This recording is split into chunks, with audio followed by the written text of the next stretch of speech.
it's me. As always, I'd like to invite any artists or creative people who are watching to grab a sketchbook and some snacks while we relax and chit-chat about internet drama. Let me know what you guys are working on, and I will be working on this caricature illustration of Trisha Paytas. Also, feel free to join me on Instagram or Twitter at paintandsipyt and share with me what you're working on. I love seeing all the fun stuff you guys create while listening to my videos. Today I wanted to talk about the recent article Buzzfeed published about Gabbie Hanna and how it involves and affected Trisha Paytas. Last week, Buzzfeed published an article titled, "Why is Everyone So Mad at Gabbie Hanna?" The article featured a recap of some of Gabbie's past controversies that led to her decline in YouTube engagement and overall public opinion. This ranged from the Kenza Cosmetics situation, where Gabbie promoted a scammy brand of makeup brushes and told her fans to manage their expectations when they received cheaply made brushes after tons of delay, or if some people didn't even receive them at all. The article also summarized Gabbie's controversial history with fellow ex-Viner, now YouTuber, and Gabbie's ex-friend, Jessie Smiles. This part of the article reads, "In 2019, Gabbie became embroiled in her most serious controversy. Jessie Smiles, whose real name is Jessie Vasquez, accused her ex-boyfriend Curtis Lepore of her in 2013. She later claimed that Hanna had continued to stay friends and collaborate with him. Smiles filed charges in 2014 and dropped them a month later when Lepore pleaded guilty to felony assault. Lepore did not respond to any of my interview requests, and Smiles declined to comment for this story. Soon thereafter, Hanna was labeled a apologist by the public. Fellow creators and followers turned on Hanna, who was once considered sincere and emotionally intimate with her audience, and began calling her calculating and manipulative." Later in the article, it reads, "YouTuber Jessie Smiles accused her ex-boyfriend Curtis Lepore of raping her in 2013 while she was asleep and recovering from a concussion. Smiles and Hanna were once real-life friends and YouTube collaborators, but in 2019, Smiles made a video accusing Hanna of staying friends with Lepore even after she'd heard about the allegations. One of the things that I believe you never do, even if you hate someone now," Smiles says in her video through tears, "is hanging out with their and their friends."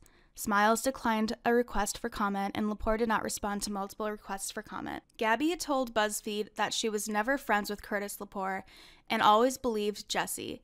In this same paragraph, however, it sounds like Gabbie is putting blame on Jessie's traumatic experience to explain why Gabbie always gets hate and negative responses to new projects that she's putting out, saying, "Every time I put out a project, it's instantly, completely shut down by people starting a new rumor that day.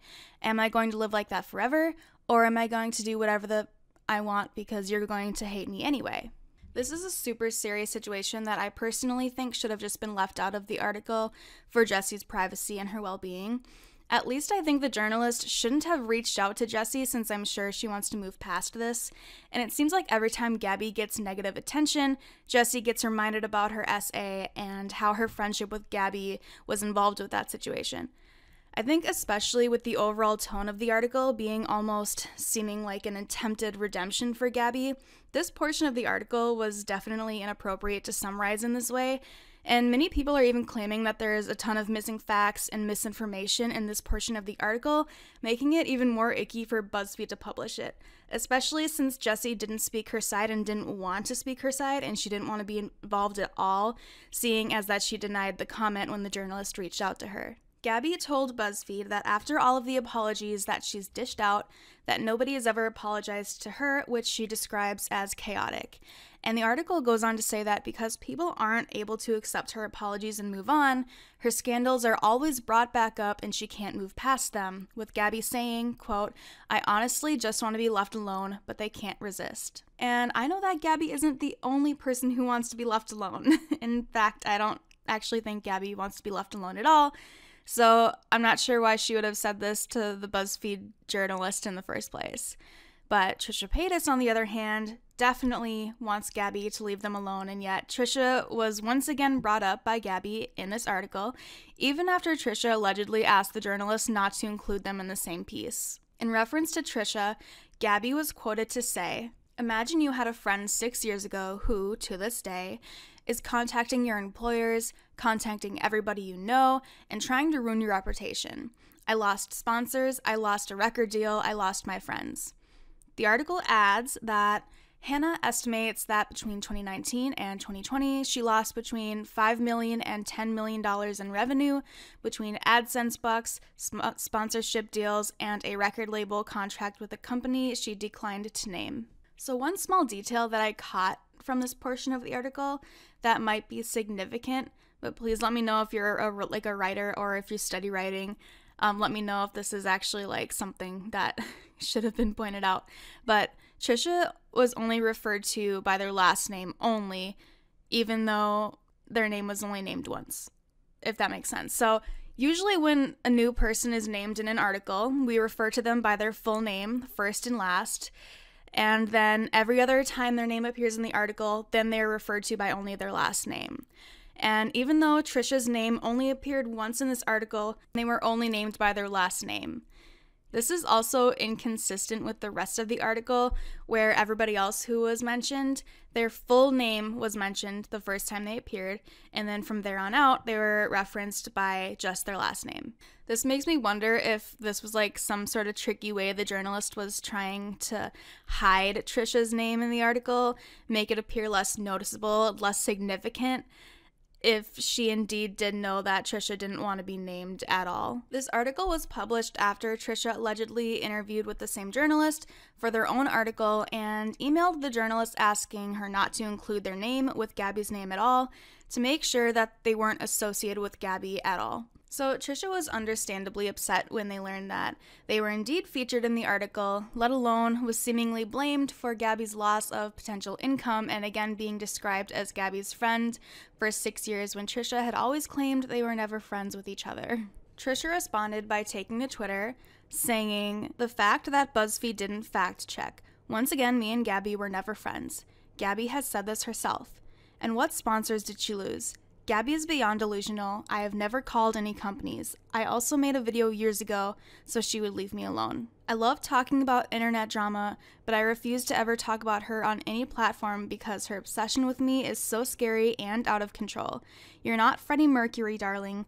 What an insult to an actual legend. To compare herself shows her delusions. I'm triggered AF right now. I've asked her to leave me alone. I've asked BuzzFeed article to not mention her or me in the same articles. It just puts gas on the flame that is Gabbie's obsession with me." And when Trisha said, "You're not Freddie Mercury, darling, what an insult to an actual legend," this was in reference to a portion of the article that detailed Gabbie's love of Queen and Freddie Mercury and how she, quote, specifically admires his "I don't give a shit" attitude.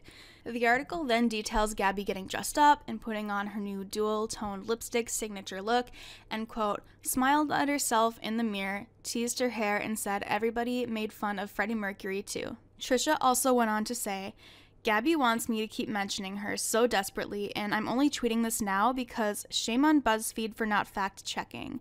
I'm deeply worried to be connected to her once again by having my article published by a very non-credible site by the same author." Trisha then retweeted this tweet saying, "Keep in mind BuzzFeed, who was once seen as the fun go-to company who was super LGBTQ plus friendly, is now taking sides with someone who purposely will not use Trisha's correct pronouns. Look at what side of history BuzzFeed wants to be on." And I've actually seen Gabbie misgender Trisha a number of times on Twitter since Trisha expressed their preference for they/them pronouns, although they do also go by she/her as stated in their social media bios. Gabbie actually had a fan reach out who seemed to be concerned about that issue, and Gabbie and this fan were mutuals on Twitter, so they followed each other. And this fan was able to send Gabbie a private DM saying, "Hey, I don't know if you've seen this, but Trisha uses they/them pronouns now. They/them are their preferred pronouns. I love you and I hope you know that. Just not sure how long I can keep supporting you." This message was met with Gabbie ignoring the messages and unfollowing the fan. A lot of people shared the opinion that this was no big deal at all, and this fan has no reason to complain since Gabbie is allowed to follow, unfollow, and block anybody she wants to, which I do agree with, but I also feel for the fan who is probably young and impressionable and clearly emotionally affected by someone she looked up to kind of throwing her out like she was nothing. This fan was clearly upset, and I do feel for her. Yes, Gabbie has full freedom and permission to unfollow anybody she wants, but it's still a crappy feeling to feel discarded by your favorite YouTuber, especially after raising a valid concern to them privately. Before Trisha decided to log off Twitter and take a short break, she reiterated that My drama with Gabbie is her convincing the internet that we are friends and me asking her to leave me alone. That's it. There's nothing deeper. Her. Yes, we were friends. Me. No. After the Buzzfeed article was published, Gabbie went to Twitter to remind everybody of the 8-part series that she's making. Nobody knows for sure what it exactly is about or what it will entail, but a lot of people think that at least a portion of it will involve Trisha Paytas and Gabbie's apparent friendship / non-friendship with them in the past. Some people online feel like this sudden promotion of Gabbie's expose series is very calculated, being that it was only brought back up after the Buzzfeed article was published and after Trisha expressed their hurt, pain, and anger over a series of tweets. I've even seen somebody say that they feel like this was all directed toward Trisha for malicious intent. For everybody's sake, I personally hope the documentary is something that nobody is expecting. I hope it's something relatively unremarkable, and I hope people like Jesse and Trisha are not involved or brought up for their own well-being. Best case scenario, the documentary comes out and it's about something completely unrelated to anything going on recently, like maybe it's about her music or her journey as a painter or something like that. I'd love to go back to only having Gabbie's art to critique instead of her actions and behaviors. So what are your thoughts on that, and what do you think Gabbie's 8-part documentary is about? Now I'd like to ask you guys a really off-topic question, since I saw that there was a critique or a concern about me that was brought up in the comments on my last video about Ryland Adams. So someone acknowledged the conflicting messages I was sending by telling my viewers it's not okay to go after somebody's looks or physical appearance, while I was drawing a caricature of Ryland, which is a type of art form used to accentuate and exaggerate certain facial features for comedic effect. At first, I felt justified in the idea that I'm just simply observing the outstanding characteristics of the people I draw as caricatures, the features that make this person different and unique from other people, and exaggerating those for the drawing. I feel like there's a difference between simply observing the fact that somebody's eyebrows may be asymmetrical or closer together than the average eyebrows versus straight up saying this person has ugly eyebrows, which, by the way, to clarify, that was just a generic example and I don't think Ryland has ugly eyebrows. But I wanted to know if you agree with my justification or if you agree more with the critique, if you think I should continue to do my caricatures and express creativity in that way, or if you think that I should kind of dull it down and not accentuate people's facial features as much, while also asking my audience not to critique and criticize people's appearances or physical traits. I'm still finding my caricature style, so there's definitely a variety in how one drawing may look to the next. Like this portrait of Trisha Paytas isn't very exaggerated. I just mainly drew Trisha's facial features as I observed them without making any substantial exaggerations. So that is my art-related debacle for the day, and I hope I'm able to keep creating artwork without sending contradicting messages or without being hurtful toward anybody. And with that, here is some of the artwork that my viewers made during my previous videos, and I'd love for you to share yours with me on Twitter or Instagram, linked in my description. I also have a Patreon where I send my supporters stickers and handwritten thank you cards in the mail, and I also offer downloadable coloring pages that could be fun for everybody to work on while we listen to these videos if you don't want to make your own drawings, and links to everything will be in the description as always. I hope you enjoyed hanging out and maybe making some art with me, and if you're not an artist, I hope you're able to express creativity in other ways. Thank you so much for watching, and stay creative. See you next time.